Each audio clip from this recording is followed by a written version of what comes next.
I heard it with my own ears. Why is she even still alive? The laugh that followed wasn't loud, just sharp enough to split something deep in me. I stood behind the wooden gate, holding a glass dish of peach cobbler, still warm. My hands didn't tremble. Not yet. I didn't leave.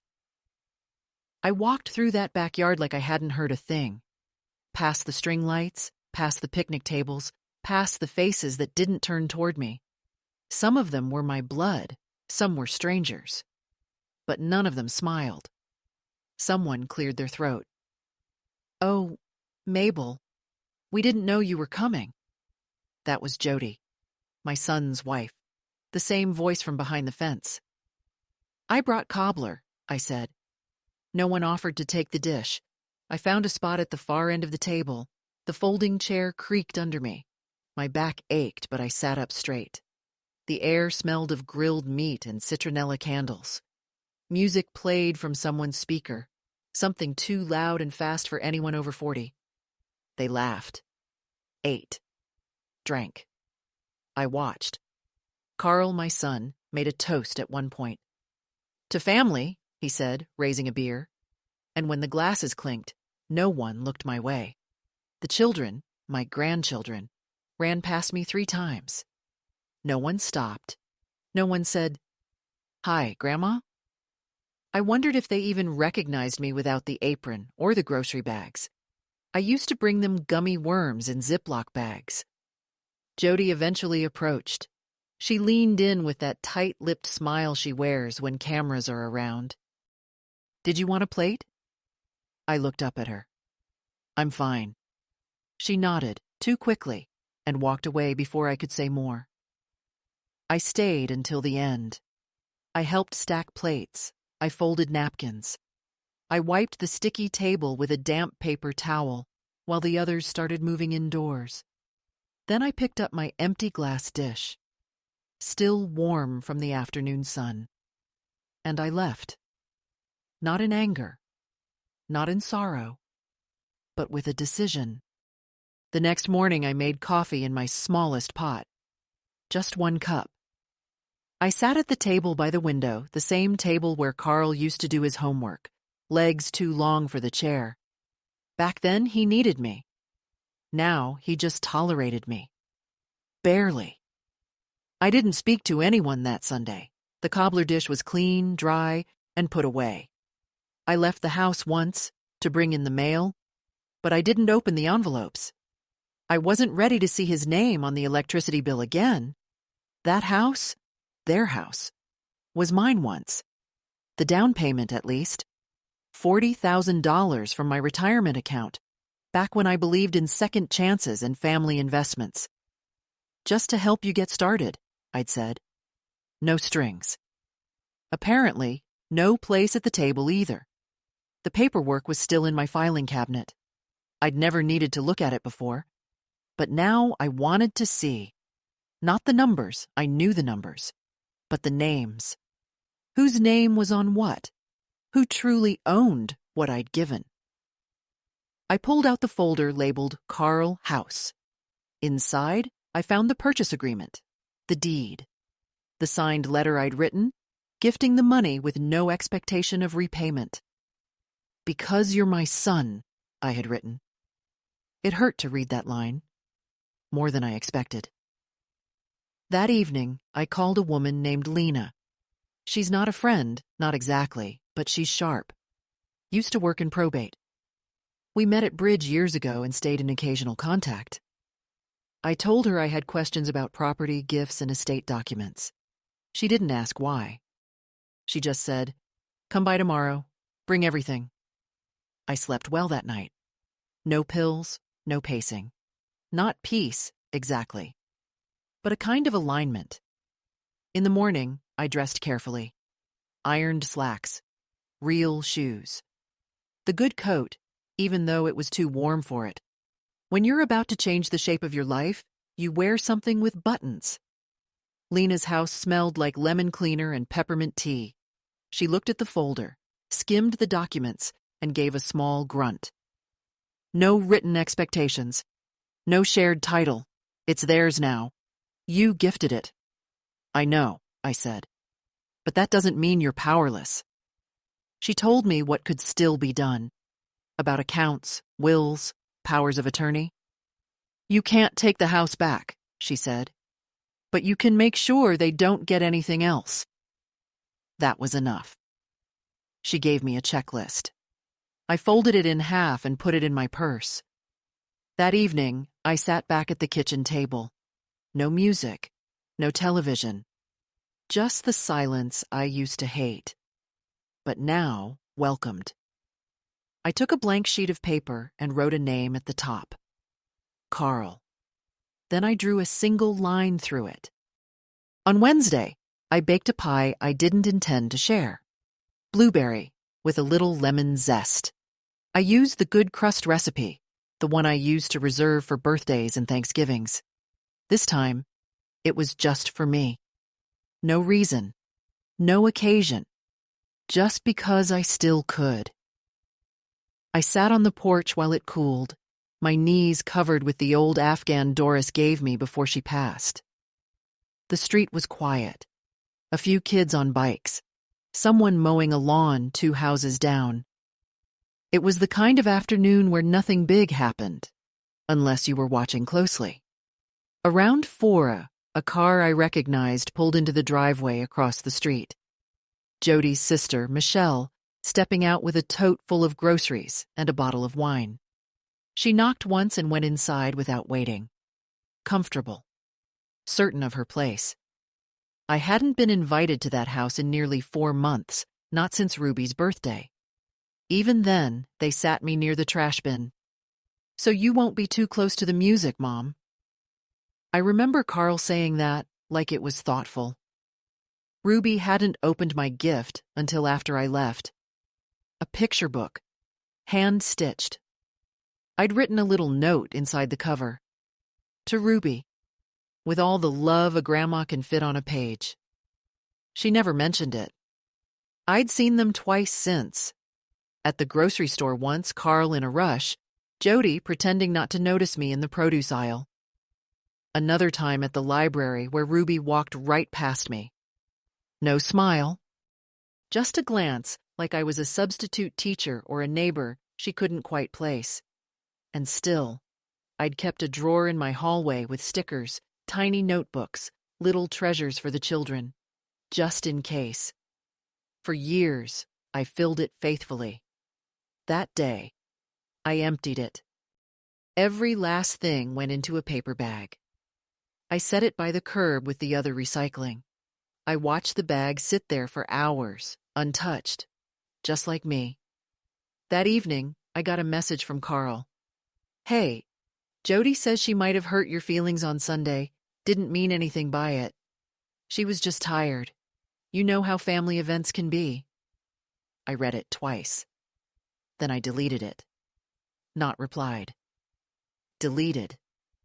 I wouldn't archive his explanations like museum pieces anymore. I'd done that too long. Stored excuses like mementos, wrapped them in the soft padding of, he didn't mean it, or, she's just under stress. No more. At 7, someone knocked. For a second I thought maybe, but it was Kay from next door, bringing a container of lentil soup and asking if I'd seen her cat. I hadn't, but I invited her in. We sat at the kitchen table and split the pie. She didn't ask about Carl, didn't ask why my eyes looked heavier than usual. She just said the pie was so good it made her knees hum. We laughed. I needed that laugh more than I realized. Later, after she left, I picked up a photo from the shelf in the hallway. Me and Carl, 1987. He was 8, missing a front tooth, smiling like I was the whole world.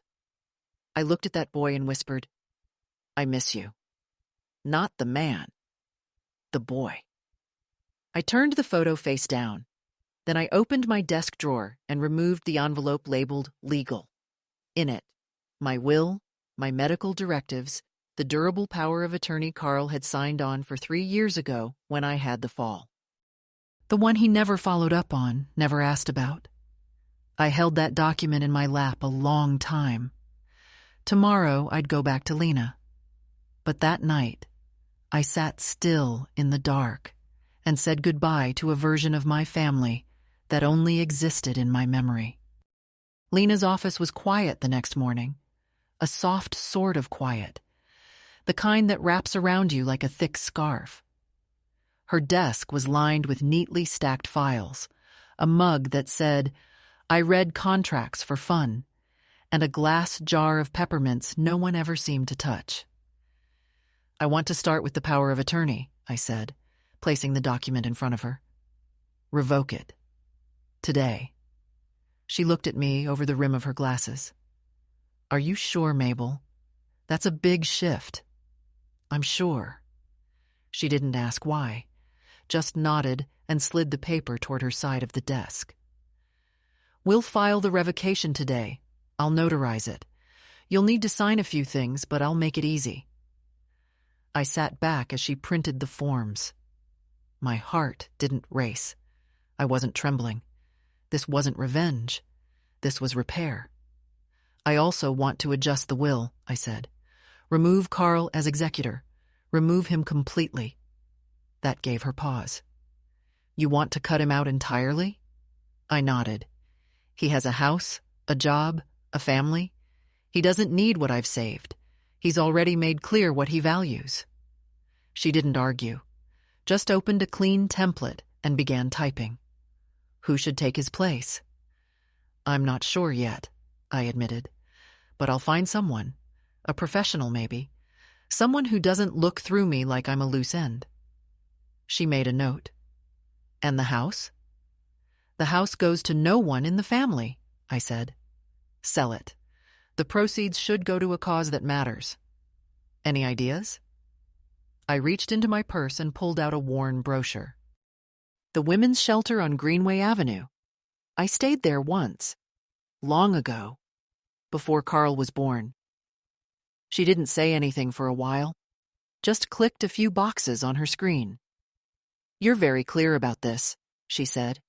"I've been unclear long enough." When the documents were ready, I signed everything in careful, deliberate strokes.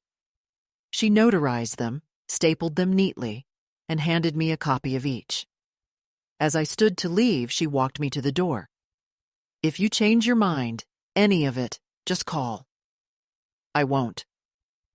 The air outside felt sharper than before. The sun was out, but it didn't matter. Some days you carry your own weather. I pulled my coat tighter and walked slowly back to my car. At home, the phone was blinking. One message. "Hey, Mom, got your voicemail about legal stuff? Not sure what's going on. Jody said you were acting weird last weekend. Anyway, call me, okay?" I deleted it. Then I blocked the number. The next morning, I called a locksmith.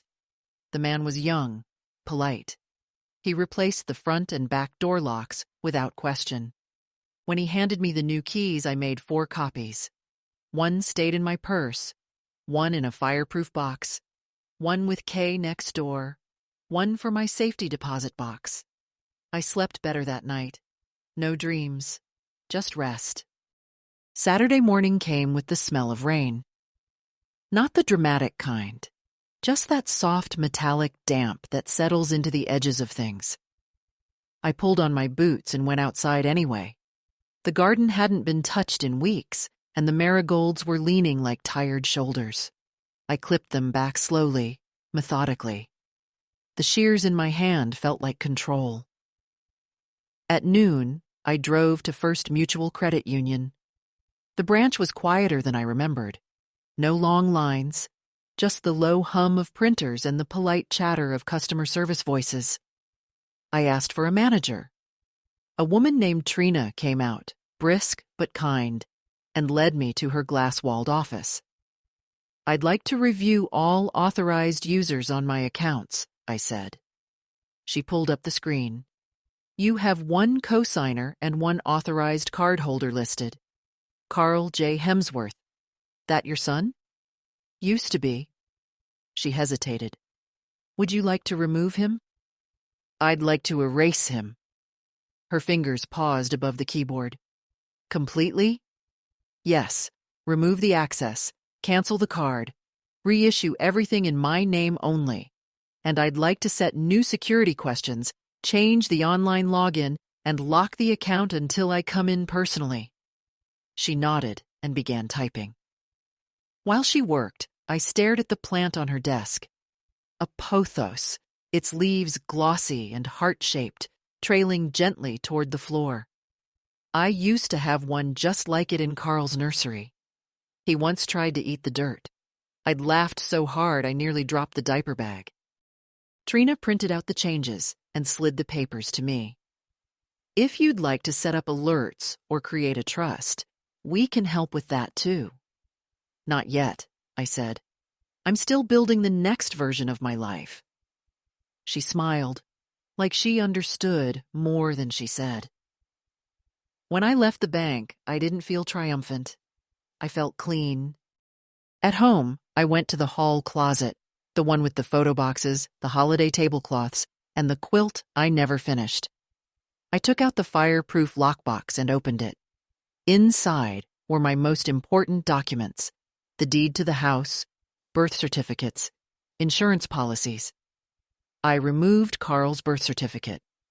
Not to destroy it, just to separate it. I placed it in a folder labeled History and stored it in a drawer away from everything else.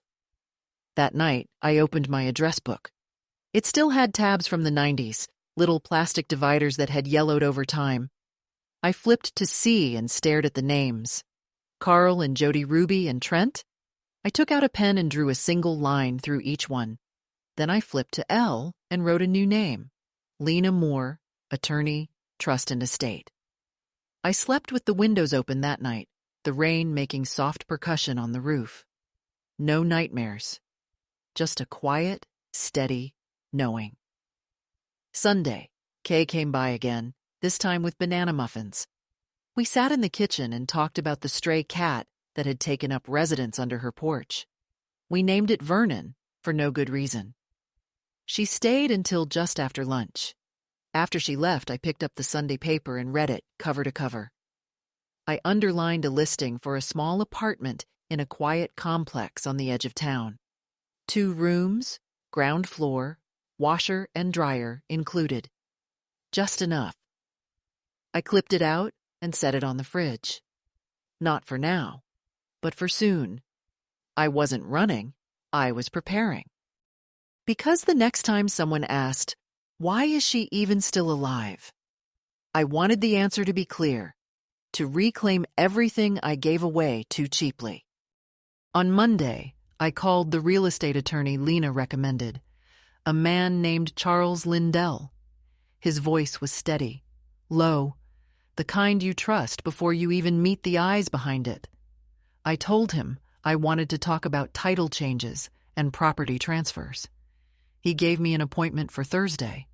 In the meantime, I gathered everything: the deed to the house, the property tax records, the repair invoices I'd kept for 20 years, new roof, new plumbing, the furnace that Carl had said wasn't worth the investment, but I'd paid for anyway. Every receipt was a thread in the story they wanted to forget. I made neat copies. I labeled folders.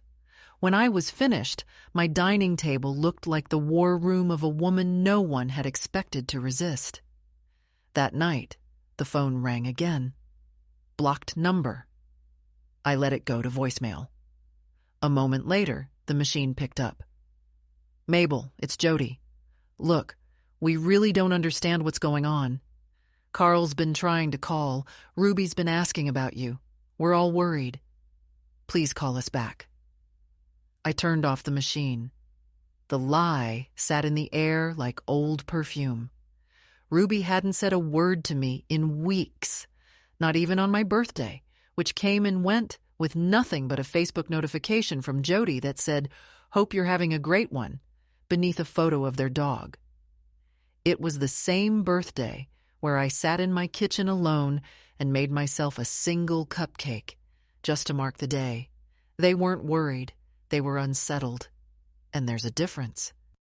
On Thursday, I put on my navy cardigan, the one with the mother-of-pearl buttons that still shined when I held them up to the light. I arrived at Charles Lindell's office 20 minutes early. His receptionist offered me coffee. I declined. My hands didn't need caffeine that day.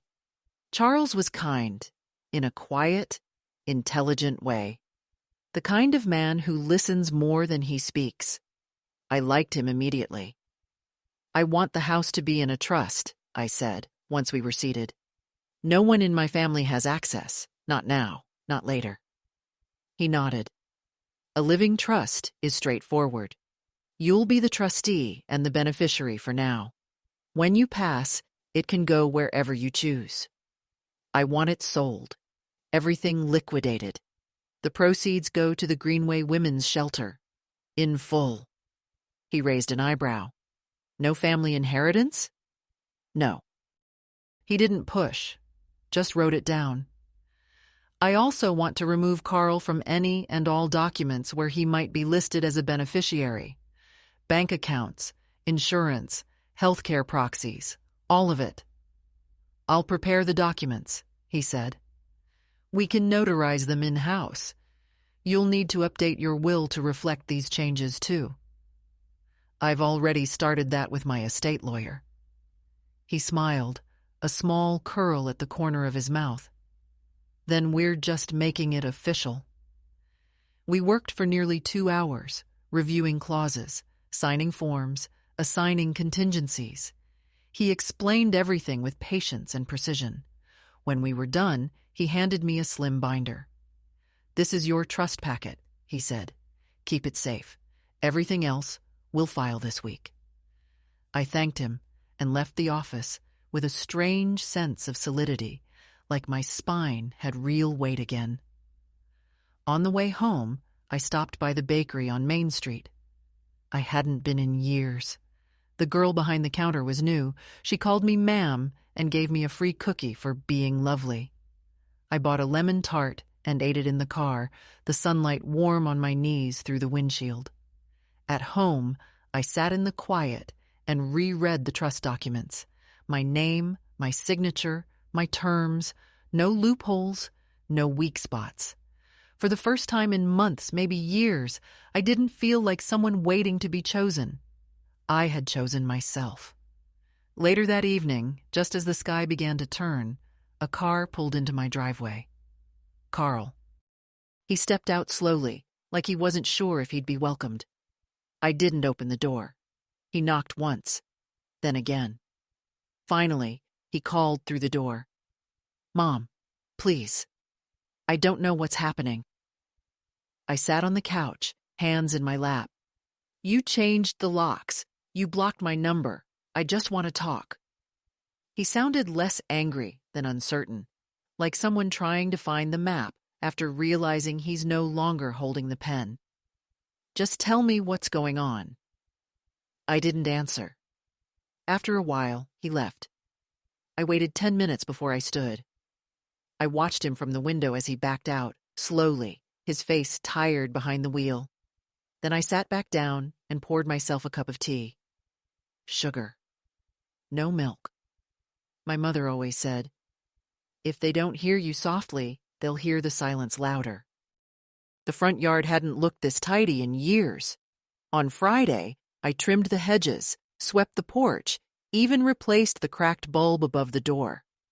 Not because anyone was coming, because I was leaving, eventually, and I wanted the house to know I hadn't stopped caring. It wasn't the house's fault. I'd lived in it for 43 years, moved in when Carl was 5, back when his favorite thing was to line up his toy dinosaurs along the windowsill and name them like classmates. This one's Rebecca, and this one's Mrs. Fulton. It had been my dream house once. 3 bedrooms, a wide front window, a narrow little attic I turned into a sewing room. I'd painted every wall myself. Tiled the kitchen floor after Frank died. Learned how to replace the gutter screens when the neighbors said I should just wait for my son to help. I stopped waiting a long time ago.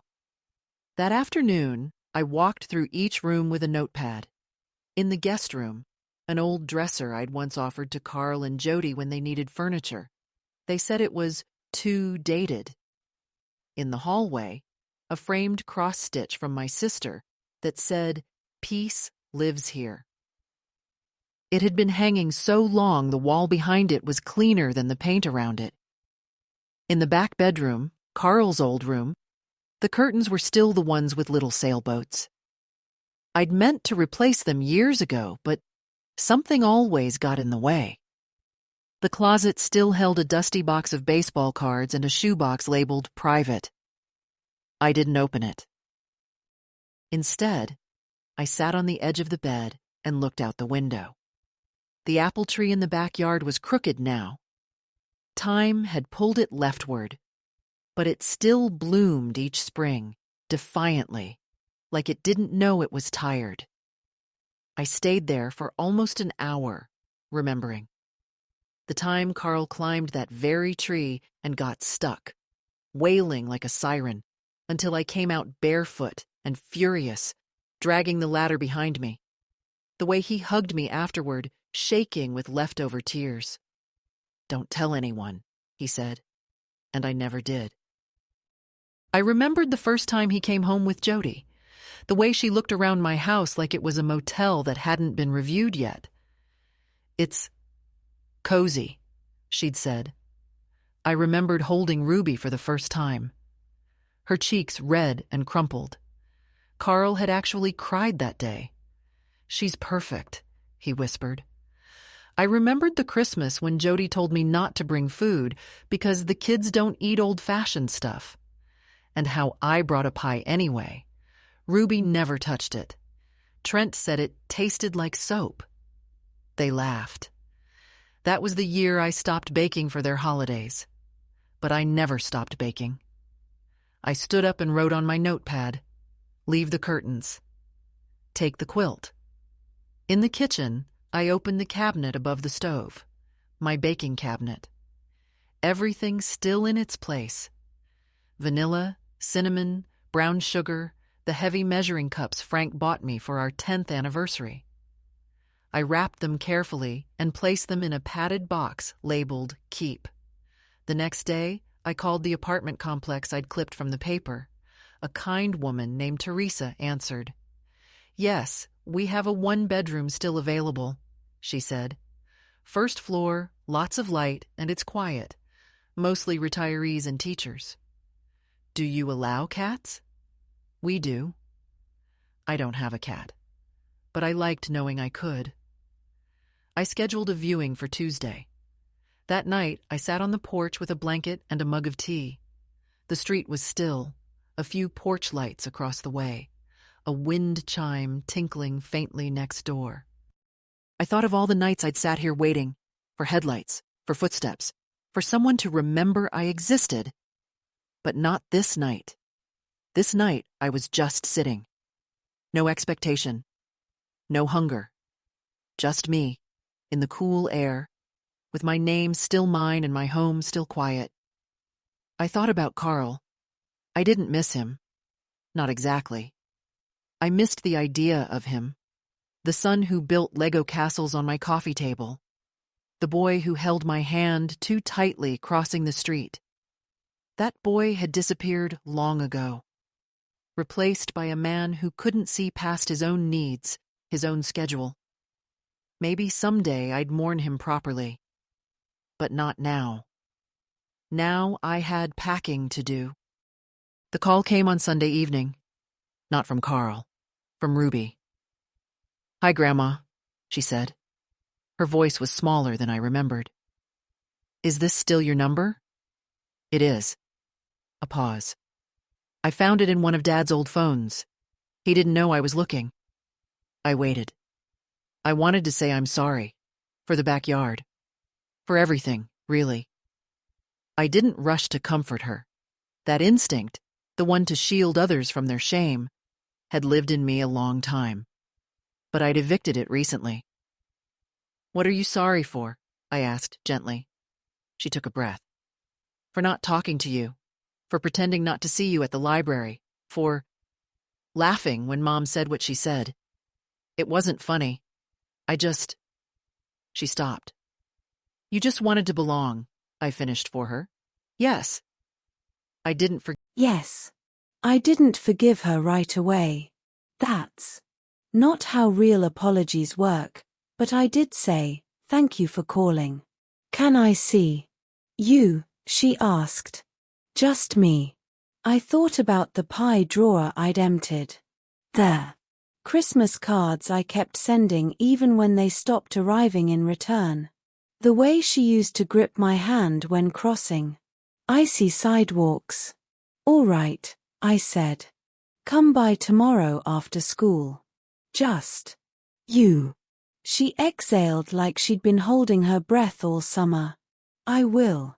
I promise. I hung up and sat quietly, my tea growing cold in my hands. Monday came. Grey and drizzly, the kind of day that makes everything feel softer. I baked banana bread, not for anyone in particular, just to fill the house with something warm. At 4:12, Ruby's knot came. She stood on the porch in a hoodie 2 sizes too big and sneakers with the laces untied. Her eyes were rimmed with something that wasn't just mascara. I wasn't sure you'd open the door, she said. I wasn't sure you'd knock, I answered. Inside, we sat at the kitchen table. She picked at the bread. I poured tea. Mom says you've gone crazy, she said, not unkindly. That you're cutting us out. I'm not cutting. I'm choosing, I said. There's a difference. She nodded like she almost understood. I don't hate you, I added. I don't hate you either, she whispered. I think I copied how they acted. And I didn't question it until I started missing you. The sentence folded something inside me. I want to come back, she said. If that's allowed. I looked at her, this girl who still had the same eyes as Carl at 8 before the world taught him how to be unkind. You can come back, I said. But not for pie, not for gifts. Only for truth. I can do that. She stayed an hour. We didn't talk about Carl or Jody. Just school, books, a cat she wanted but wasn't allowed to get. She left with a second slice of banana bread wrapped in foil. After she walked down the driveway, I watched her until she turned the corner. I didn't feel hopeful. I felt honest. That night, I wrote in my journal, maybe some doors don't need to be slammed. Just gently locked from the inside with a window left cracked for the ones who come alone and knock with care. The next few days passed quietly. I packed slowly, one drawer at a time. One memory at a time. Not because I was sentimental, but because I wanted to know what I was keeping and why. If something didn't make me feel stronger, it didn't come with me. The apartment viewing was scheduled for Thursday afternoon. That morning, I woke up early and brewed coffee strong enough to stand up on its own. I wore slacks and a blouse, not because anyone would judge me, but because starting a new chapter deserves clean seams. The apartment complex was simpler than the brochure made it look, but it felt right. Brick buildings, tidy flower beds, a bench under a linen tree. Teresa, the manager, greeted me like she already knew who I was. Ground floor, she said, unlocking the door to Unit 1B. South-facing windows. Neighbors are quiet. Heats included. The space was small, yes, but honest. No pretense, no echoes of voices that had grown cold. Just clean light and walls waiting for new stories. I stepped into the kitchen and ran my hand over the laminate counter. It wasn't marble, but it was mine. The stove had only 4 burners, and the fridge hummed faintly like it was keeping a secret. I liked it. I'll take it, I said. Teresa blinked. You don't want to think about it. I already have. By that evening, the paperwork was signed. I put down the deposit and scheduled my move-in for the first of the month. 3 weeks, enough time to leave with care, not haste. That night, I sat in the living room among half-filled boxes and wrote out a new address book card. Mabel Hemsworth 128. Willow View. Apartment 1B. No. Forwarding for Carl. I smiled as I tucked it into my drawer. 2 days later, Carl showed up again. He didn't knock right away. I heard his car. Before I saw it. The engine idled for a while out front as if he was rehearsing something behind the wheel. When he finally stepped onto the porch, I met him at the door. I didn't open it. You blocked me, he said, not angry, just confused. You changed everything. Yes. Why? I didn't speak right away. I looked at his face, older than I remembered. Or maybe I just stopped seeing him clearly years ago. I heard what Jod said. I told him in the backyard and I heard you laugh. He shifted. I didn't mean it. You know how she is. She talks out of turn. It was a joke. No, Carl. A joke has to have a punchline. That was just cruelty wrapped in silence. I didn't know you were there, he muttered. That's exactly the problem. He blinked. So that's it. You're erasing me over one bad afternoon. I wanted to laugh. One afternoon. The afternoon was just the final straw in a stack built over years, years of being sidelined, pied, ignored, tolerated. A life where I was convenient but never considered. I'm not erasing you, I said. I'm just finally choosing myself. He frowned. Ruby said you're letting her visit. I am. So, she gets a pass. No. She asked to come back. You waited until your name started vanishing from documents. His face tightened. This is about money. No, this is about dignity. He looked past me into the hallway. Maybe he expected to see the old side table with his school photos still framed or the basket of holiday cards I used to keep. But the hallway was clean, clear. I'll always be your son, he said. And I'll always be the woman who gave you more than she should have. I stepped back and closed the door. Not slammed. Just shut. Through the window, I saw him linger a moment longer, then leave. That night, I didn't feel triumphant. I cried for 7 minutes. I timed it. I let myself feel the break, not because I regretted it, but because endings deserve respect. Then I made tea, folded one more box, and placed it by the door. Marked keep. The kitchen table held only what mattered now, 1 teacup, a lamp, a shallow bowl of oranges. Everything else had been packed or donated. I didn't need much anymore. Just what fit inside one small life. On Sunday afternoon, I hosted tea for the first time in years. Not for birthdays or holidays, just for warmth. Marka came first with her limp and her bag of crossword books. Then Ida, in her fur-trimmed coat even though it was 52 degrees. Then Nora, my old friend. From the church choir, who still wore perfume that smelled like early spring and old envelopes. They didn't bring food, though each had offered. I told them it wasn't about that. I baked a single spice cake, nothing fancy, just enough to slice once each with 1 wedge left over. We sat by the windows, the afternoon light soft and pale. I poured tea in my chipped china, the blue set that survived 2 moves and 1 accidental drop in '94. No one asked about Carl or Ruby or the house. Instead, we talked about shoulder pain and grocery prices. Ida told a story about a bus driver who waited 2 extra minutes while she fumbled with her change. Marcia said her niece got engaged to a boy who wore socks with cartoon whales on them. Nora brought up the library's poetry group and asked if we wanted to join. It was the most comfort I'd felt in years. At one point, the conversation dipped the way it always does when women over 70 drink warm things together. The room quieted, not from awkwardness, but from fullness. And I said it. I'm moving.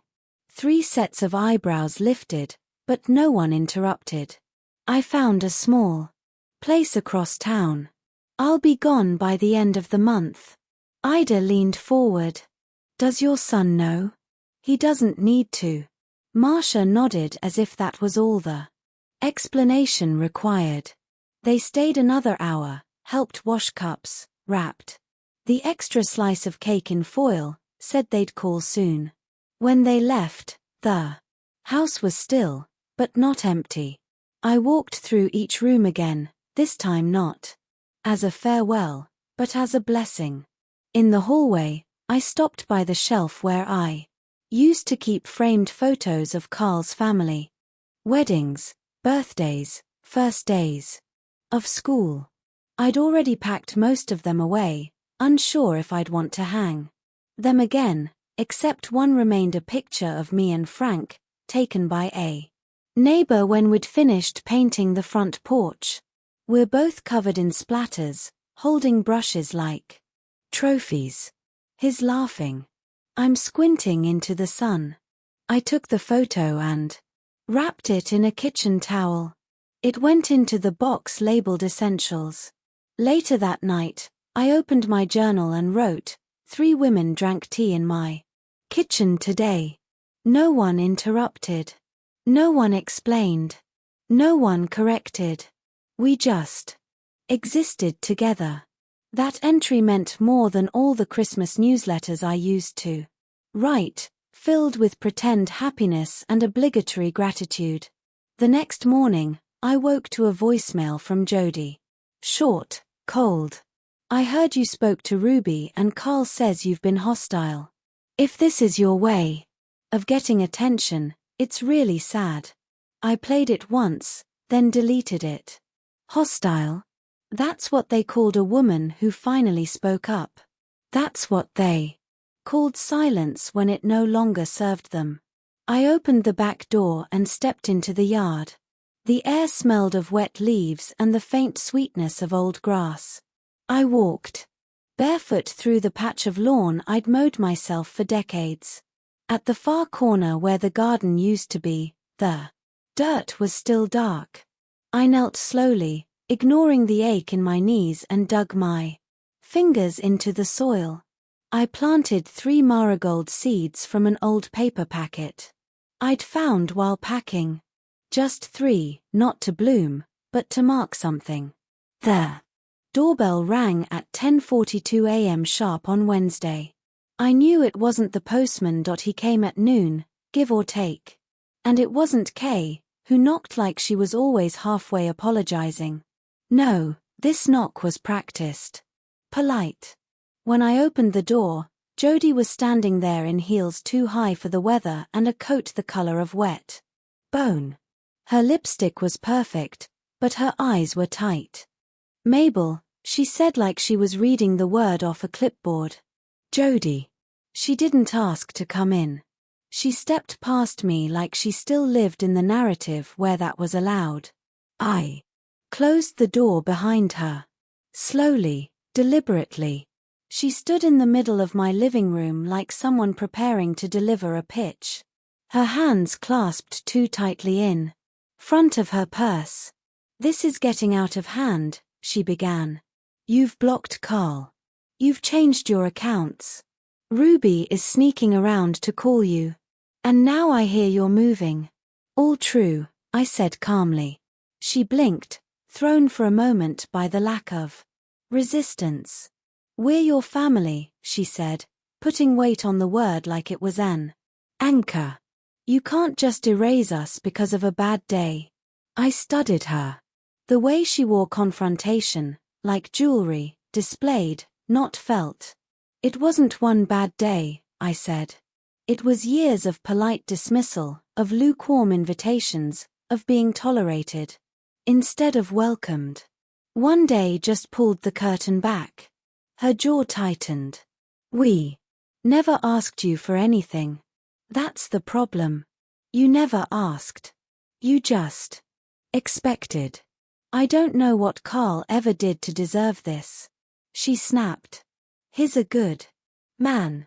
Good men don't laugh when someone wonders why their mother is still alive. I replied, my voice steady. She took a step closer. You think you're punishing him? You're punishing Ruby. She's confused, hurt, and you're using her to prove some kind of point.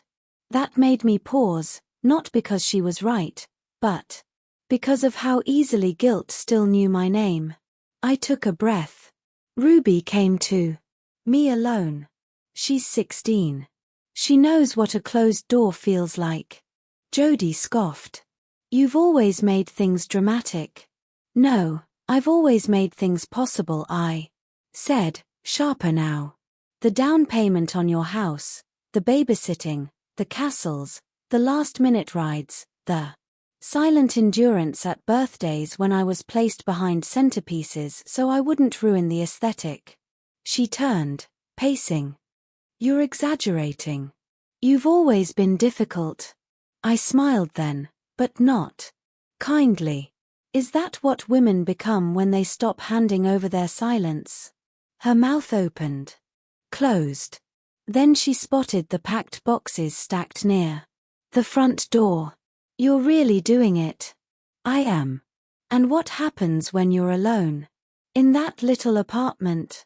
When no one's left to check on you? When Ruby forgets to call? I'll still have myself, I said. And I'd rather be alone with honesty than surrounded by people who flinch at my presence. She looked around as if the house might help her win, as if the walls might join in. You're throwing everything away. No, I said, picking up the binder with my trust documents and placing it on the table. I'm finally choosing what to keep. Jody stood there. A moment longer. Then she picked up her purse and walked toward the door. Before she left, she turned. Don't expect us to come running when you change your mind. I'm not running, I said. And I won't. The door closed behind her like punctuation.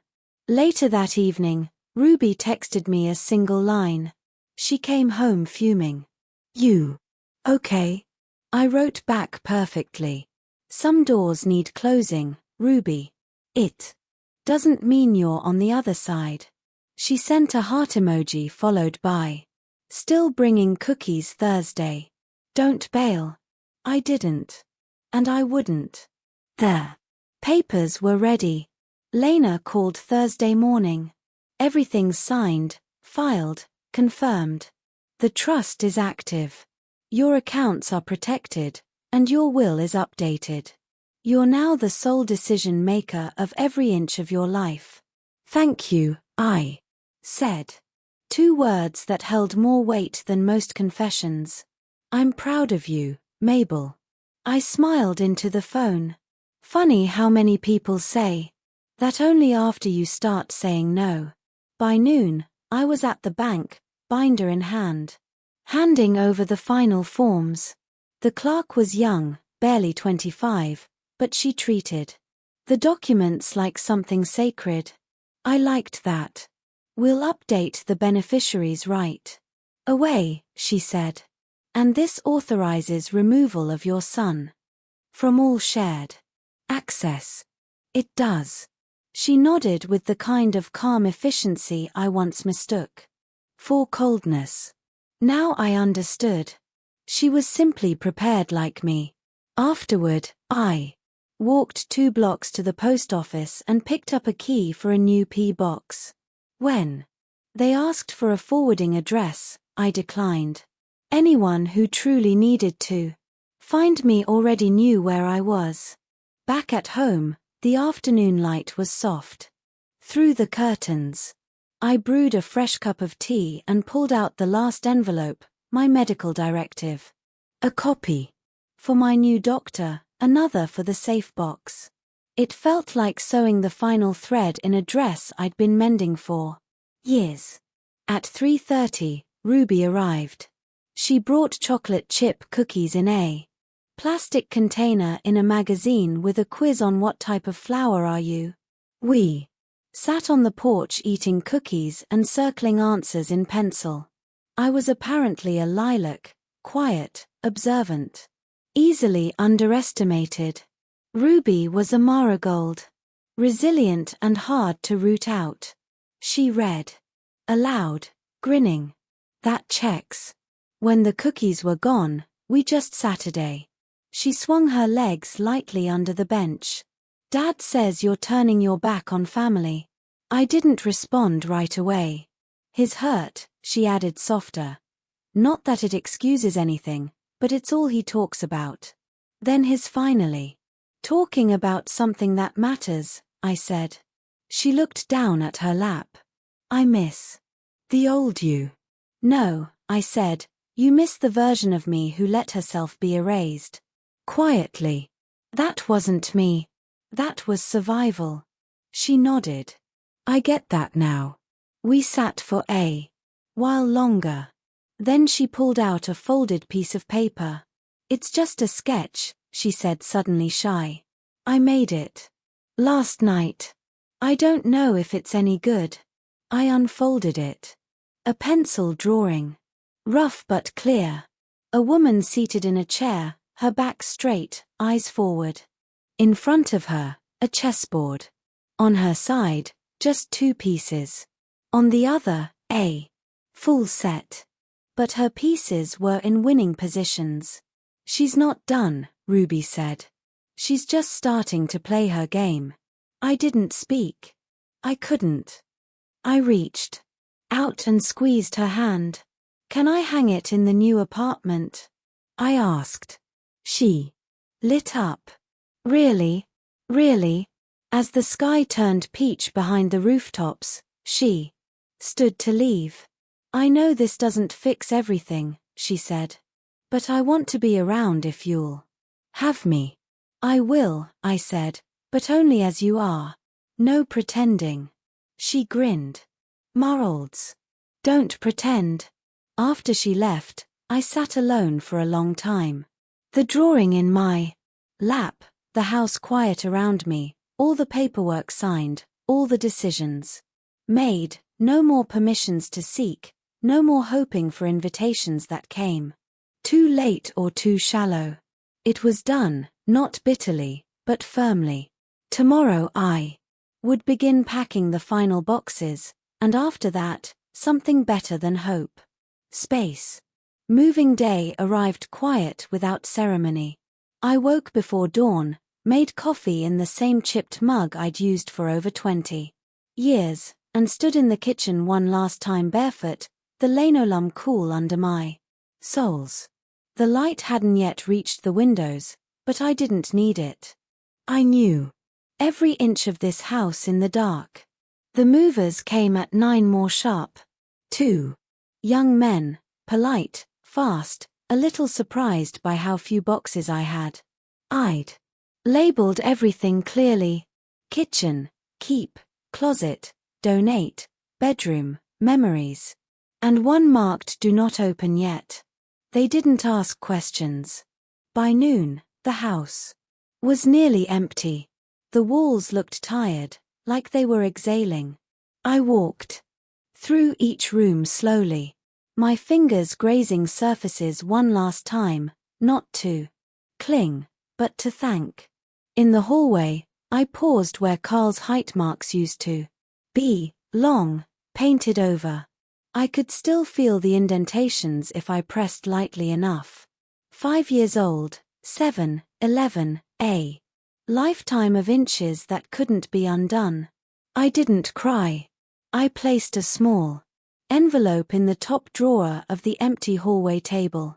It held one key and a note that simply read, "This house taught me everything." Thank you. Then I locked the front door behind me and didn't look back. The apartment smelled like fresh paint and new beginnings. The movers placed the boxes exactly where I asked. I tipped them too much. I didn't care. Teresa from the office brought me a welcome packet and a small plant. Something green, she said. For your windowsill. It was a tiny succulent in a ceramic pot. Shaped like a cat. I placed it beside the kitchen sink and whispered, I think we'll get along. The first thing I unpacked was the kettle. The second Ruby's drawing. I hung it near the window where the light caught it softly, the pencil lines glowing like they were freshly drawn. That night, I made toast and ate on the balcony wrapped in a blanket. No noise. Just wind and the occasional hum of someone else's television through the wall. I didn't feel lost. I felt spacious. The next morning, I unpacked the last box. Inside were the essentials. 2 dresses, a pair of shoes, a tin of buttons I'd collected over decades, and a letter folded in thirds, yellowed slightly at the edges. Frank's handwriting, the letter he'd written me before his surgery, the one he didn't survive. If something goes wrong, don't fold in. Stay open. Stay warm. Live with your hands unclenched. You have more strength than you know. I placed it in the same drawer where I kept my will. That afternoon, I baked for the first time in the new oven. Banana bread. Again, by now more ritual than recipe. As it baked, the whole apartment filled with a smell so familiar. I closed my eyes and smiled. At 4, Ruby arrived with her school bag and a fresh bruise on her cheek. Nothing serious, just the mark of a volleyball during gym, she explained. I brought jam, she said, holding up a small jar. Fig and something. I thought. It sounded like you. We sat at the little table by the window, 2 pieces of warm bread between us. She spread the jam thick and slow, then looked up. Is this what peace feels like? Not all of it, I said. But a corner of it, yes. She ate with both hands like she used to when she was small, crumbs trailing across the napkin. She told me about a boy in her class who'd drawn a beard on his mask and got sent to the principal's office. About her English teacher who said 34 times during one lecture. About how Jod was furious with me for turning down a birthday invitation. She said you were making a spectacle of yourself. I'm not making anything. I said I'm simply not showing up where I'm not wanted. I told her I wanted to come anyway. And she said she couldn't stop me, but she wouldn't drive me. You walked? No, I borrowed Grandpa's bike. It's in bad shape, but it got me here. That made me smile.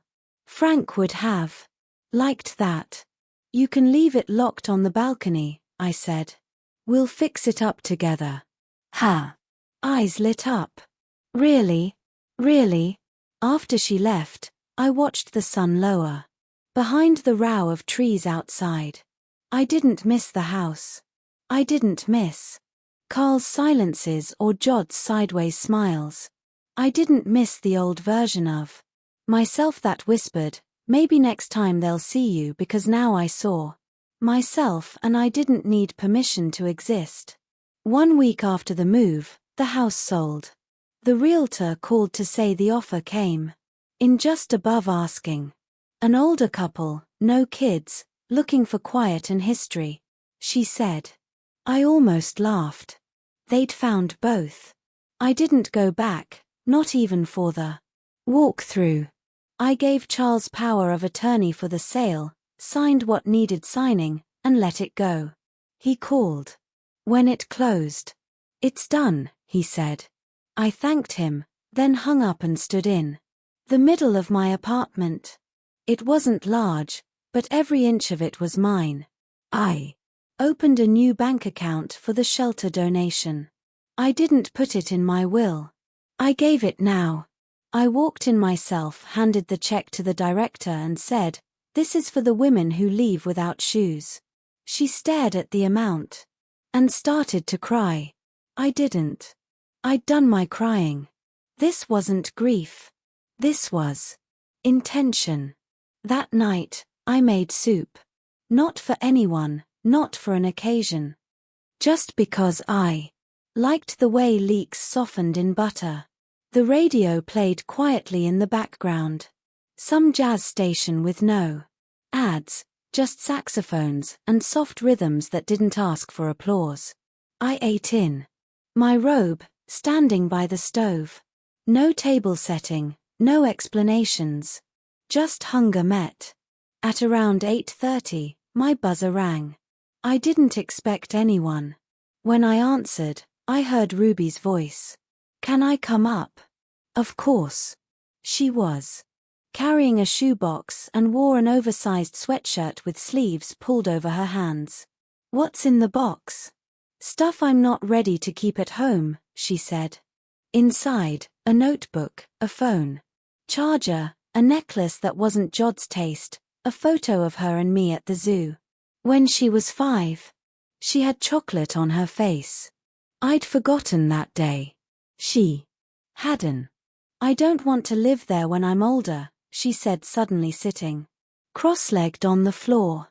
"With them, I mean, you won't have to," I said. "You get to choose, even if they hate me for it. Especially." Then, she nodded, thoughtful. "Do you think people can change?" "Sometimes, but I think the better question is, can they stop pretending?" She looked up. "Are you still angry?" "No. I'm finished." Ruby stayed until nearly 10 o'clock. We didn't talk about Carl. She didn't ask for stories about him, and I didn't offer. Some threads don't need tying. When she left, she hugged me tighter than she ever had before. The next morning, I walked to the corner store for milk. The man behind the register nodded at me like I was already part of the routine. "You're the banana bread lady," he said. "The kid with the bike talks about you." I smiled. "That's me." I bought a newspaper just because I could and read it on the balcony with my feet tucked under me. The world still turned. Bills still came. But the silence inside my chest was no longer heavy. It was restful. Later that week, a letter came. No return address, but the handwriting was Carl's. I opened it slowly. "Mom, I don't know how to fix this. I don't know if you want me to." I said things I can't unsay. I let things happen. I should have stopped. I don't know how to be the man you deserve. And I'm scared it's too late to learn. But Ruby talks about you every day now. She's different, braver. And that came from you. I'm sorry. I hope one day you'll let me try. I folded the letter and placed it in a drawer. Not forgiveness, not refusal. Just a space where it could rest, undisturbed.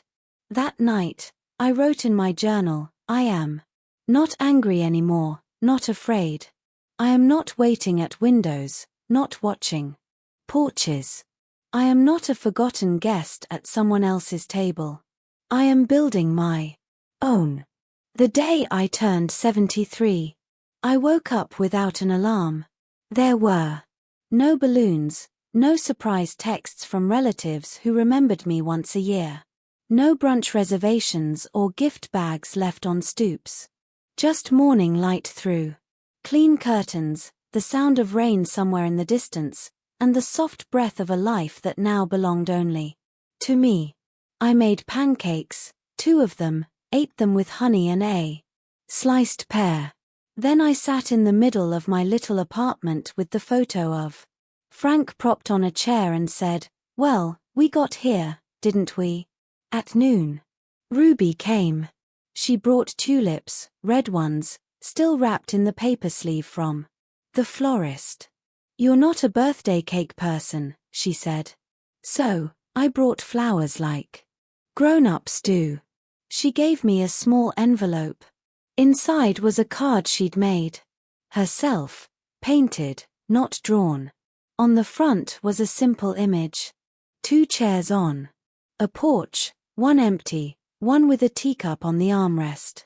Inside it read, "Thanks for keeping a seat for me." We had tea and toast and talked about her final exams, her plans to work part-time at the shelter over the summer, and how she was trying to convince her school to start a support group for kids who didn't feel like home was home.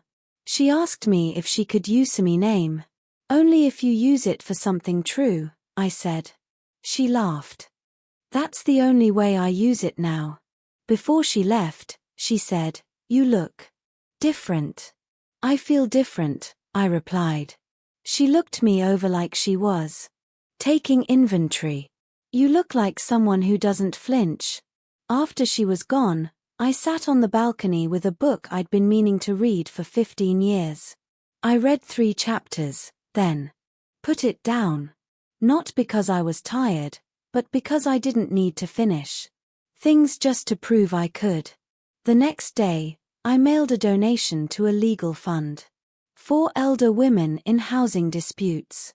I didn't include a note, just the check and the name of the trust, quietly placed like a stone in the right hand. I also planted basil in a small clay pot. It wilted a little in the first days, then perked up, leaning toward the kitchen window like it had made a decision to live. One morning, I got a text from Carl.